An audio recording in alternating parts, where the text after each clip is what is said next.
Bonsoir, je m'appelle Camille. Bonsoir. C'est la première fois que je participe à un groupe de soutien comme celui-ci. Donc ça fait 4 ans maintenant que j'ai arrêté le rebond.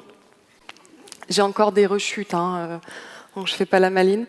Alors comme il paraît qu'une image vaut mieux que de longs discours, je vous ai mis une image justement. Oh, voilà. Alors je ne sais pas si vous la reconnaissez. Ça parle ? Oui, hein ? Peut-être d'autres ne connaissent pas. C'était le premier jeu sur ordinateur. Et la règle était assez compliquée. Il s'agissait de renvoyer la balle. Voilà. C'était la règle, quoi. Plus vous renvoyez la balle, plus vous marquez des points. Quand vous ratez la balle, vous ratez les points, quoi. C'est ça. Voilà, en tout cas, c'était tout pour moi. Merci beaucoup. Non, je plaisante. Bon, je vais vous raconter l'histoire longue, alors. Et vous expliquer pourquoi j'ai choisi cette image en fait, qui représente une boîte noire. Et cette image, c'est un petit peu la métaphore de ma vie. Ça a été ma vie pendant longtemps, jusqu'en 2015. Je nais en Lorraine, il y a quelques années, à Toul, les Boules. Non, ben si, ceux qui connaissent Toul quand même, les Boules. Et avant mes 2 ans, à 21 mois exactement, je vis 2 drames. Le premier, c'est que je nais dans une hémorragie de la délivrance. Alors, pour ceux qui ne savent pas ce que c'est quand en fait le placenta reste accroché, en fait, il ne vient pas avec le bébé, et ça provoque une hémorragie. La mère peut se vider de son sang en quelques minutes. Heureusement, ma mère est sauvée, mais moi, j'en garde un stress inconscient très fort, et puis une culpabilité d'avoir peut-être failli tuer ma mère. Et quand j'ai 21 mois, je vis avec mes parents et mes 2 frères. On habite Biclay et sans crier gare, la mort va frapper puisque mon frère Benjamin décède. Il a 9 ans. Et en quelques minutes, on se retrouve comme les statues de Pompéi. Je ne sais pas si vous voyez, comme ça, hop, en cendres. Ça nous fauche complètement. Il y a un avant, il y a un après, on ne comprend pas. Moi, je ne comprends pas. En tout cas, j'ai 21 mois. Je perds mon frère, mais je perds aussi toute la famille. En fait, tout le monde implose. On ne parle pas, on n'explique pas. Et pendant de nombreuses années, jusqu'à aujourd'hui, en fait, on ne dit pas son nom, on n'en parle pas, il prend toute la place, mais on n'en parle pas. Et moi, à ce moment-là, je pense que je prends une décision inconsciente. Je décide de tout faire pour échapper à cette boîte, en fait, qui fait très peur quand même, qui peut nous enfermer, et de devenir la plus vivante, la plus rebondissante possible. Donc, je ne vais poser aucun problème, je vais grandir comme ça, on quitte la Lorraine quand j'ai à peu près 10 ans et demi, on part à l'île de la Réunion. Là, je m'adapte, je m'hyperadapte aux tropiques. Je fais beaucoup de théâtre, j'en fais 10 heures par semaine, j'écris des sketchs, je monte des projets, je pars à Madagascar, bon bref. Et puis ensuite, j'ai décidé de prendre un petit peu de large par rapport à mes parents et je veux venir à Paris. Et mes parents me disent « Ok, mais si tu veux aller à Paris, il faut faire quelque chose qui n'existe pas à La Réunion. » J'ai dit « D'accord », donc je fais une hippocagne. Alors une hippocagne, au lycée Janson de Sailly, dans le 16e, je n'avais pas bien conscience de ce que c'était, avec une option latin. Bon, j'ai vite compris. 10 heures de latin par semaine, je lisais Plaute couramment dans le texte, c'était incroyable. Plaute qui est l'ancêtre de Molière, d'ailleurs, la marmite de Plaute, il faut le savoir. Bon. Non, mais c'est important toujours de prendre un petit peu de culture. Bon. Et puis, moi, bon an, mal an, c'est pas brillant, je vais en fin d'année comme je peux. Et je me dis, ouf, je vais pouvoir bifurquer, faire ce que je veux du théâtre. Et non, là, j'ai ma prof d'anglais qui dit, Camille, ça y est, on vient d'avoir le conseil de classe. Merci qui ? Grâce à qui vous passez en cagne ? Parce que c'était pas gagné, ça s'est joué à ça, c'est moi qui ai poussé. Alors merci qui ?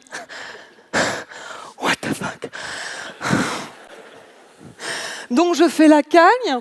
Et là, je me retrouve avec les hispanophones de Paris. Là, c'est très sympa parce qu'ils ont une capacité à beaucoup travailler en étant très stressant ce petit chrono, en étant extrêmement brillant.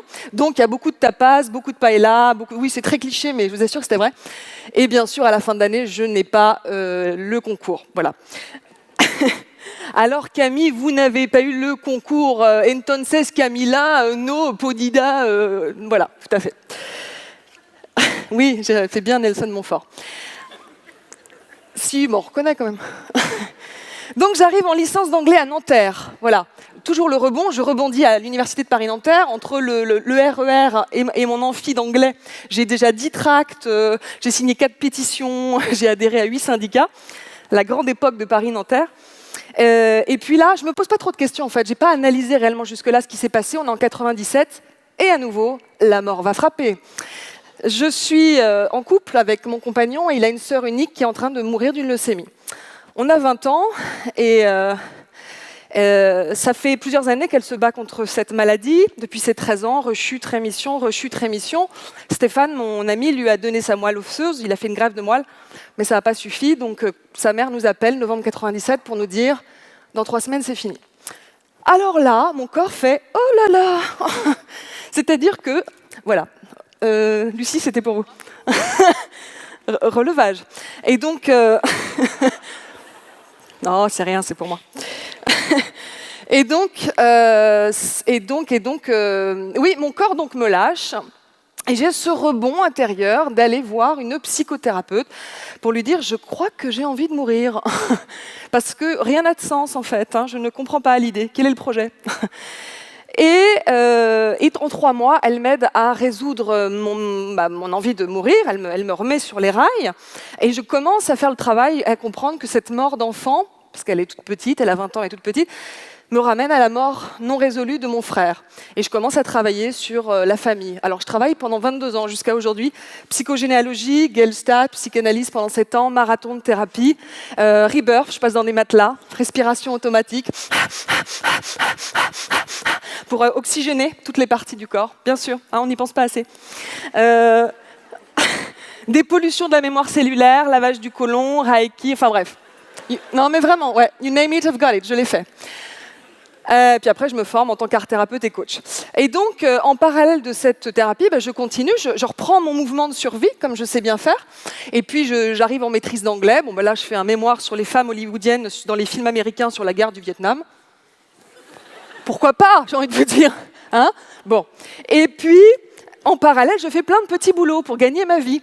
Alors accrochez-vous bien, je vous en dis que quelques-uns. Je deviens placeuse au Parc des Princes. Oui, c'est vrai. Je monte toutes les marches comme ça du parc, et puis j'arrive avec ma petite banane, je dis pour la place, s'il vous plaît. Non ? Très bien, merci. Donc je redescends toutes mes petites marches, et puis je fais le match PSG-OM.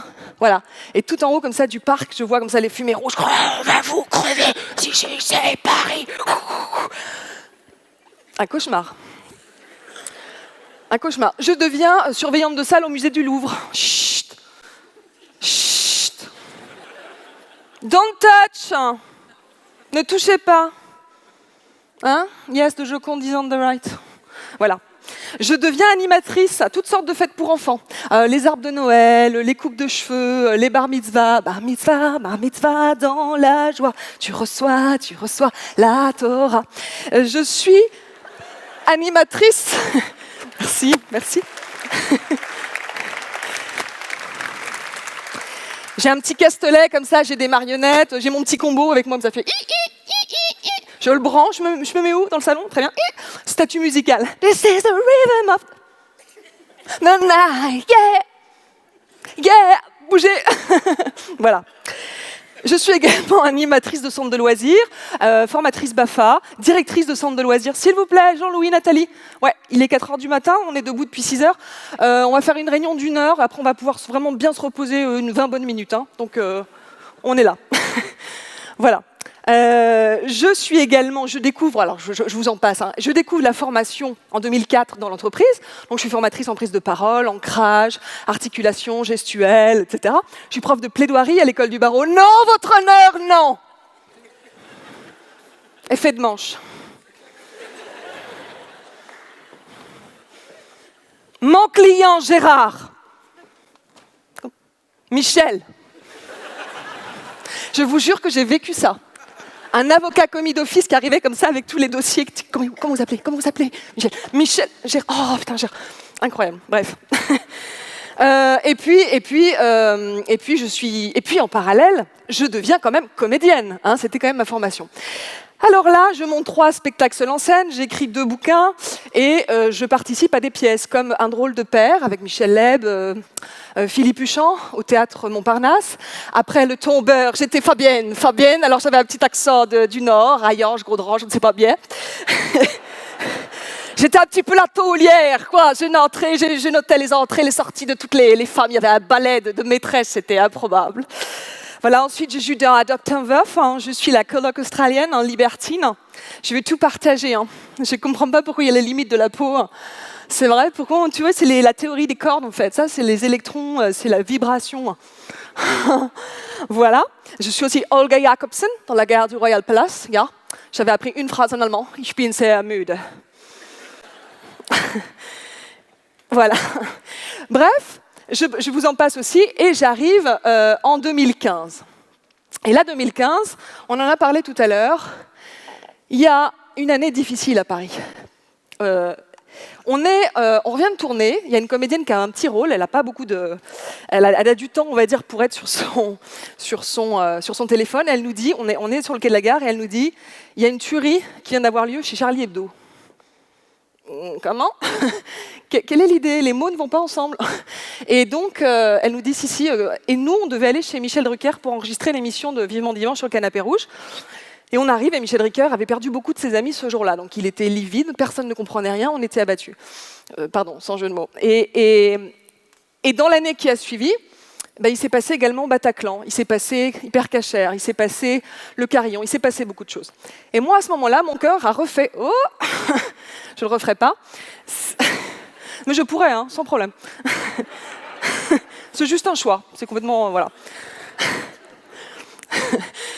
Et donc 2015, voilà, mon corps me lâche à nouveau parce que toute la journée, je forme, je coach. Parce qu'entre-temps, je suis devenue coach, je me suis certifiée au coaching. Et tous les soirs, je suis sur scène, 7 fois par semaine. On a fait une tournée de plus de 200 dates, toute la France, la Suisse, je découvre des petits bourgs que je ne connaissais pas, le Luxembourg, l'océan Indien, enfin... Bref, on a tout fait. Et moi, je suis donc au théâtre, et pendant Bataclan, en fait, quand ça arrive, pareil, la même comédienne avec son téléphone, elle avait vraiment un petit rôle. Elle nous dit, il y a une tuerie en ce moment au Bataclan. J'écoute. Et évidemment, c'est l'horreur. C'est absolument l'horreur. J'en ris ici, mais c'est un énorme, énorme traumatisme pour moi. On traverse Paris, ventre à terre. Je prends mes 2 chiennes. J'avais mes chiennes avec moi en loge. Et puis, j'arrive dans mon appartement. Le lundi suivant, je suis en train de former dans la Grande Arche de la Défense des cadres dynamiques. Et pour y aller, je prends un métro. Et là, je vois que les gens sont blancs, à peu près de cette couleur-là, blanc livide. Dès qu'il y a un petit bruit, genre, enfin, normal dans le métro, tout le monde fait... tout le monde manque de s'évanouir. Et là, je me dis, en fait, tout ça, pour ça. C'est-à-dire que peut-être là, je pars en petits morceaux. Et à quoi bon, finalement? Et je me dis que, finalement, depuis toutes ces années, moi qui pensais échapper à la boîte, je n'ai fait que rebondir dans la boîte. Et que ma zone de confort est devenue ce ballon crevé, qui est un fauteuil, d'ailleurs. Et que si je veux vraiment sortir de la boîte, il va falloir fabriquer une autre boîte. Donc je prends conscience de ça et je change tout. J'arrête la viande, j'arrête l'aspartame, j'arrête les tampons. Vous voyez peut-être pas le lien logique, mais il y en a. Je change les bordures en fourrure de mes capuches. Ça a l'air de rien, mais après m'être fait agresser par une militante en Allemagne, elle avait raison, en plus j'étais d'accord. J'ai dit, il faut que je me mette en cohérence. Qu'est-ce que je fais encore? Alors, et puis je me forme au coaching aux États-Unis avec Tony Robbins.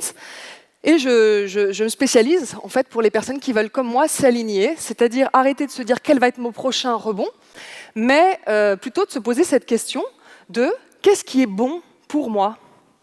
Voilà, sortir du fait de prouver sans arrêt, de s'hyper adapter, de survivre, de s'arracher, je vais faire la Thaïlande en 2 jours, je vais faire le décathlon et tout, en tongs, pourquoi pas, et plutôt se dire qu'est-ce qui est bon pour moi. Hop, voilà, j'ai mis cette petite image que je trouve très jolie. Et donc depuis, ça va bien. Je ne vous cache pas que c'est un long travail, c'est toujours en cours. Je me rends compte que j'ai plein d'autres dépendances. En ce moment, je suis en train de lutter contre celle du téléphone.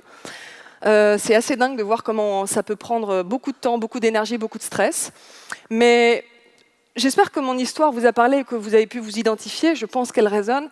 Et quand on arrive à se poser cette question de qu'est-ce qui est bon pour moi, c'est-à-dire de sortir de la compensation, sortir de l'hyper-adaptation, retrouver cette bienveillance dont on parlait tout à l'heure, cette confiance en soi, avant de la donner aux autres déjà, prendre conscience de la violence qu'on peut se faire vivre des fois dans le rythme qu'on a, dans l'alimentation qu'on a, dans les fréquentations qu'on a, la toxicité qu'on entretient, eh bien c'est peut-être un petit pas pour l'humanité, mais c'est un très grand bond pour soi. Merci.